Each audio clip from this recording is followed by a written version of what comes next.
Hello દોસ્તો, મહાશિવરાત્રિના આ પર્વ નિમિત્તે હું તમને દર્શન કરવા લઈ જઈ રહી છું એક એવા મંદિરમાં કે જ્યાં તમે ચમત્કારમાં માનો છો કે વિજ્ઞાનમાં એ તમારે જાતે નક્કી કરવાનું રહેશે.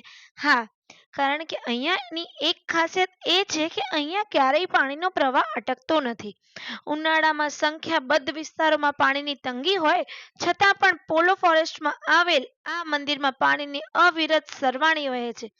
આ મંદિર વિજયનગરથી 20 કિલોમીટર દૂર આવેલું છે અને ઈડરથી 30 કિલોમીટર દૂર આવેલું છે.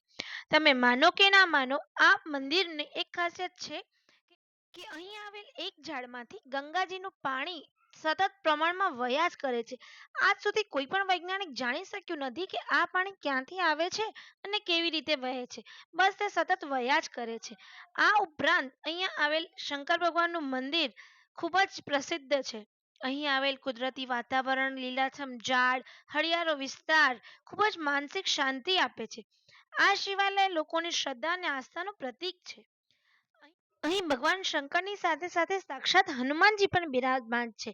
રસપ્રદ વાત તો એ છે કે અહીંયા અન્ન ક્ષેત્ર પણ ચાલી રહ્યું છે. અહીંયા રજવાડાના સમયમાં નિર્માણ થયેલી પ્રાચીન વાવ પણ છે.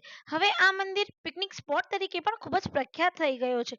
અહીં તો આવા આધ્યાત્મિક સ્થળ તથા અદ્ભુત દ્રશ્ય નિહાળવા માટે વીરેશ્વરની મુલાકાત જરૂરથી લેશો અને આવા જ ઇન્ફોર્મેટિવ વિડીયોઝ જોવા માટે એવરસોફ્ટ આરવીને લાઈક સબસ્ક્રાઇબ કરવાનું ભૂલતા નહીં. અને હા, કોમેન્ટમાં હર હર મહાદેવ લખીને એને ટેગ કરી દેજો જેની સાથે તમે આ મંદિરની મુલાકાત લેવા માંગો છો.